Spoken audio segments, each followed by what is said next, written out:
नमस्कार, मैं रूपा सदीनामा की ओर से आ गई हूँ लेकर दिनांक 14 जुलाई 2024 का संपादकीय लेकर, जिसका शीर्षक है अनंत की शादी या शादी का अनंत, जिसे लिखा है हमारे सह संपादक राकेश अचल जी ने। आज का हमारा विषय अंबानी के बेटे की शादी अनंत को लेकर है। कहा जा रहा है कि जो उनकी शादी में पहुँचे वो सौभाग्यशाली हैं, जो ना पहुंच पाए वे बदनसीब। जानते हैं इस संबंध में आगे क्या कहते हैं हमारे संपादक महोदय। मुझे पढ़ने वाले, स्नेह करने वाले, चिढ़ने वाले रोजाना किसी न किसी विषय पर लिखने का आग्रह करते हैं। कभी कभी मैं अपने प्रशंसकों और विरोधियों के सुझाव पर विषय पर लिखता हूँ, लेकिन मुझे हैरानी है कि किसी ने भी मुझसे इस साल की सबसे महंगी अनंत अंबानी की शादी पर लिखने का आग्रह नहीं किया। आज मैं खुद इस विषय पर लिख रहा हूँ। धीरूभाई अंबानी के पुत्र अनंत अंबानी की शादी भारत में होने वाली शायद सबसे महंगी और विशेष शादी है। इस शादी में अनंत के पिता माननीय मुकेश अंबानी केवल आसमान के तारे तोड़ कर नहीं ला पाए, अन्यथा धरती पर जितना कुछ संभव था उन्होंने कर दिखलाया। मैं अंबानी परिवार से वर्षों से जुड़ा हूँ, लेकिन हालांकि वे मुझे नहीं पहचानते होते तो मुझे भी अनंत की शादी का निमंत्रण पत्र भेजते। अंबानी परिवार ने अनंत की शादी पर जिस दरियादिली से द्रव्य खर्च किया है, उसे देखकर इस परिवार के प्रति मेरे मन में श्रद्धा और भी बढ़ गई। मैं उन लोगों में नहीं हूँ जो अनंत की शादी पर होने वाले खर्च को बेफिजूल मानते हैं। मैं इस खर्च को अंबानी परिवार का संवैधानिक और मौलिक अधिकार मानता हूँ। अंबानी के बेटे की शादी में जो गया वो सौभाग्यशाली है, और जो नहीं जा पाया शायद वे बदनसीब कहा जाएगा उन्हें। माननीय प्रधानमंत्री से लेकर माननीय शंकराचार्य तक अनंत को शुभकामनाएं, बधाई और आशीर्वाद देने पहुँचे।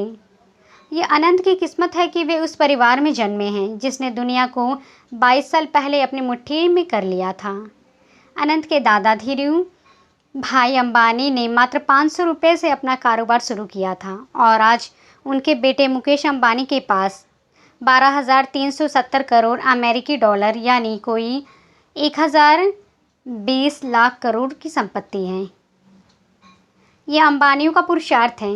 वे आज दुनिया के बड़े से बड़े सितारों को अपनी उंगलियों पर नचा सकते। भारत की सत्ता और विपक्ष और जनता जनार्दन आखिर किस खेत की मूली है? उनकी मुट्ठी में देश की सत्ता, देश की अर्थव्यवस्था और देश की निरीह जनता है। अनंत की शादी की तस्वीरें देखकर जलने वालों की संख्या अंबानी की अकूत संपत्ति की तरह असंख्य है, लेकिन जलने वाले जलते रहें। अंबानी जी के ऊपर क्या असर होने वाला है? देश में माननीय प्रधानमंत्री जी से लेकर अंबानी जी का संतरी भी ये हिम्मत नहीं कर सकता है कि वो अंबानी जी को धन का अमर्यादित प्रदर्शन करने से रोक सकें। प्रतिकार की शक्ति नैतिकता से आती है, और दुर्भाग्य से ये शक्ति न हमारे राजनेताओं में है और न धार्मिक नेताओं में। वे सब लक्ष्मी के दरबार में चौबदारों की तरह अपने सेंगोल लेकर उपस्थित हुए हैं। अगर उपस्थित न होते तो शायद अंबानी परिवार उन्हें जाति बाहर कर देता, और जाति से बाहर कोई नहीं होना चाहता, न प्रधानमंत्री न शंकराचार्य।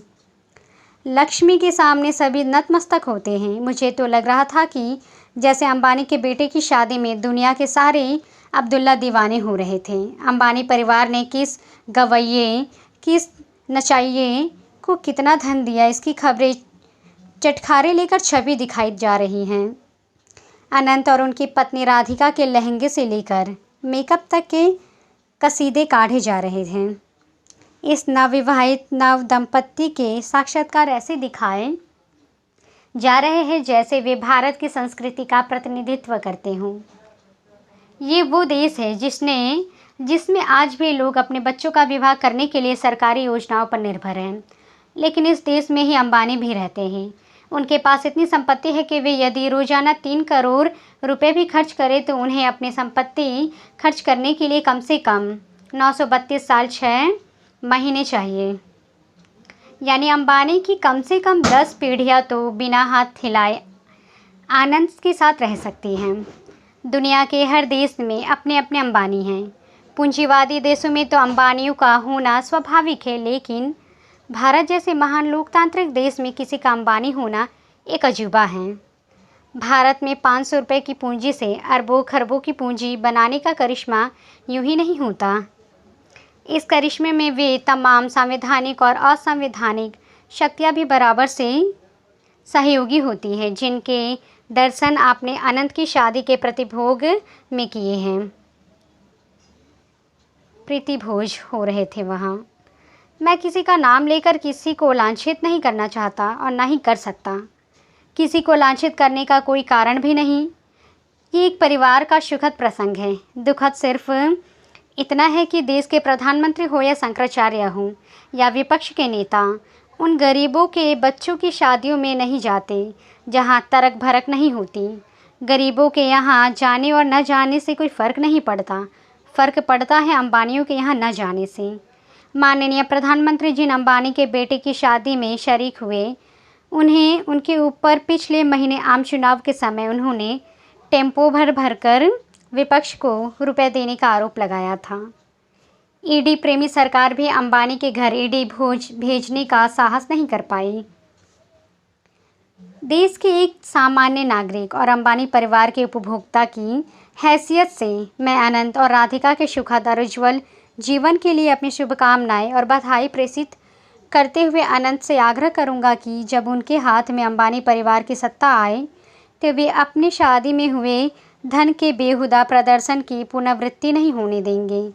प्रेरणा लेंगे उस गांधी परिवार से जिसने अपनी बेटी की शादी में मात्र 350 लोगों को निमंत्रित किया था, उन्हें निमंत्रण दिया था। यद्यपि गांधी परिवार चाहता तो अंबानी से ज़्यादा भीड़ भड़क्का चमक धमक कर सकता था। मुझे याद है कि प्रियंका की शादी में कांग्रेस के ही तमाम सांसदों को न्योता नहीं दिया गया था। लब्बो-लुआब ये है कि भारत में अनंत जैसी शादियों पर प्रतिबंध की ज़रूरत है, क्योंकि आज भी इस देश में 80 करोड़ से ज़्यादा जनता सरकार द्वारा मुहैया कराए जा रहे 5 किलो अन्न पर निर्भर है। अंबानी जैसे फिजूल खर्ची इन गरीबों का अपमान है, उन्हें नीचा दिखाने की कोशिश है। देश में यदि शादियों की फिजूल खर्ची रोकने के लिए कोई कानून प्रभावी नहीं है तो नए कानून बनाए जाएं। सत्ता के शीर्ष पर बैठे लोग इस तरह के फूहड़ धन प्रदर्शन से जुड़े आयोजनाओं में जाने से अपने आप को रोकें, अन्यथा देश में उल्टी गंगा हमेशा बहती रहेंगी और हमारा संविधान टुकुर टुकुर ये सब देखता रहेगा। तो ये था दोस्तों हमारा आज का संपादकीय। कल फिर लौटेंगे एक नए विषय, एक नए संपादकीय के साथ। तब तक के लिए नमस्कार।